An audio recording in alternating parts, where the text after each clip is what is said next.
Solomon Kane est un film de Michael J. Bassett, homme devenu transgenre en 2017. On lui doit les sympathiques Death Watch et Wilderness, deux petits films d'horreur efficaces. Mais aussi le peu estimé Silent Hill 2. Elle se tournera vers la télévision avec les séries Ash vs Evil Dead et la série réussie de science-fiction Altered Carbon où elle retrouvera son acteur principal James Purefoy. Solomon Kane est issue de l'imagination fertile du jeune Robert E. Howard.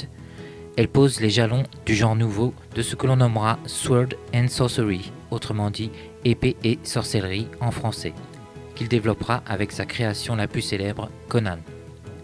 Les aventures d'un justicier puritain sous fond d'exotisme, de religion, de magie. L'adaptation se retrouve aux mains des producteurs Paul Barrow et Samuel Hadida, à qui l'on doit la première adaptation réussie de Silent Hill de Christophe Gans. Après plusieurs tentatives de script, Michael J. Bassett soumet son scénario, qui explore l'origine du personnage. Son parcours qui le mènera au premier ouvrage de Howard. Au risque de déplaire aux fans du héros tel que décrit dans les ouvrages, il nous présente un homme tourmenté, extrémiste et cruel, ce qui attire le démon qui souhaite emporter son âme dans les enfers. Ce à quoi s'oppose le pirate, pas encore devenu le dévot du roman. Pour échapper à ce funeste sort, il lui faut renoncer à la violence, à la tuerie. Mais son vœu pieux sera mis à rude épreuve quand une famille avec qui il s'est lié d'amitié est sauvagement agressée par des hommes possédés par une entité maléfique qui sévit dans la région. M.J. Bassett parvient à s'imposer pour la réalisation du métrage. Il souhaite traiter le genre avec sérieux, sans clin d'œil complice avec les spectateurs. Il est vrai que le genre, jusqu'au Seigneur des Anneaux, n'avait connu que peu d'adaptations dignes de la passion que portent les fans au genre Heroic Fantasy. Ici, le matériau d'origine est traité avec respect, même s'il s'agit d'une origin story non écrite par Robert E. Howard.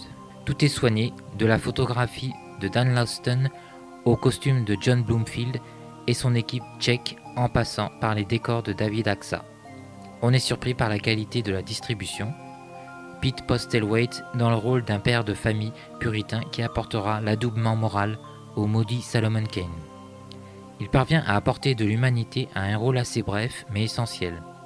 Sa femme est jouée par Alice Creech, l'inoubliable Renborg de Star Trek Premier Contact, vue aussi dans le dérangeant La Nuit déchirée de Mick Garris. Là encore, peu de dialogue, mais sa complicité avec Pete Postlethwaite est crédible et attendrissante. Ajoutons le regretté Max von Sydow dans le personnage du père de l'anti-héros. Son charisme fait toujours autorité. La jeune Rachel Hurd-Wood, aperçue dans le réussi Peter Pan de P.J. Hogan en 2003 et La malédiction les origines d'Arkasha Stevenson, apporte sa luminosité et la fraîcheur à un personnage en relation platonique avec Kane. Elle incarne la pureté et la rédemption auxquelles il aspire. Enfin, saluons James Purefoy, qui s'est glissé avec grâce dans ce rôle physique, exigeant, récoltant quelques inévitables blessures et souffrant d'un froid intense sous des trompes d'eau de pluie sur le plateau.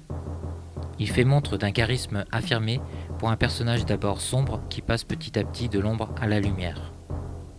Le film a été tourné en République tchèque à une période particulièrement glaçante. La réalisation de M.J. Bassett fait montre de créativité, tirant parti de paysages et des décors de qualité.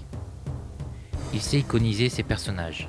Même si on devine les limitations budgétaires, le résultat impressionne par la qualité de ses cadrages et la beauté de ses images, évoquant de véritables illustrations. Le fantastique n'est pas en reste. Le designer français Patrick Tatopoulos, déjà responsable du très beau et efficace Underworld Le Soulèvement délicat, nous propose de belles créatures et des concepts très intéressants, tels que cette salle au miroir où résident des créatures maléfiques qui peuvent vous emporter avec elles dans une dimension démoniaque, ou le colosse incandescent de l'affrontement final évoquant le balrog du Seigneur des Anneaux. La musique très épique bénéficie également de beaucoup de soins, elle est de Klaus Badelt, compositeur pour le divinatoire Equilibrium de Kurt Wimmer, le Constantine de Francis Lawrence, ainsi que de multiples participations à des films français, The Prodigies ou L'Arnaqueur par exemple. Sa bande originale offre des thèmes emphatiques d'une grande puissance, reflétant la quête de rédemption du personnage et ses tourments intérieurs. Avec son désir d'offrir aux fans du genre un film traité avec sérieux, l'équipe créative de Solomon Kane avait espéré réaliser une trilogie. Les deux autres films, une fois les bases posées, se référaient aux ouvrages originaux. en explorant les aventures du héros puritain sur le continent africain.